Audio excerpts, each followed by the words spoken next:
సాక్ష్యం ఎప్పుడైతే కోల్పోయినో షర్టకు జంపు చేస్తాడు, ఏడంటాడు కానీ వచ్చి నేను నెత్తి మీద కలుగుతాడు సైతాన్. సాక్ష్యం కోల్పోయిన తెల్లారే సైతాన్ గాడు నీ భుజాల మీద ఉంటాడు, ఎక్కడో ఎదగదు మళ్ళీ కరెక్ట్ నీ భుజాల మీద చెక్ చేసుకొని సార్ భుజాల మీద వచ్చి అవుతాడు. ఎందుకంటే సాక్ష్యం కాపాడుకుంటూ జీవించే సంఘాన్ని కానీ సేవకులు కానీ విశ్వాసం కానీ అపవాది టచ్ చేయలేదు.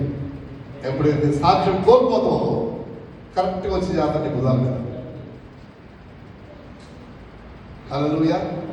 కాబట్టి మొదటి ఆయుధం ఏంటంటే యేసుక్రీస్తు వారి రక్తంతో సైతాన్ని ఓడించడం జయించవచ్చు.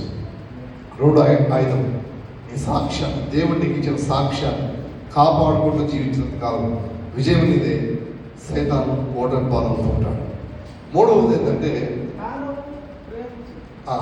మాట ఏంటంటే క్రీస్తు కోసం ఒక సమర్పణ కలిగిన జీవితం. హల్లెలూయా.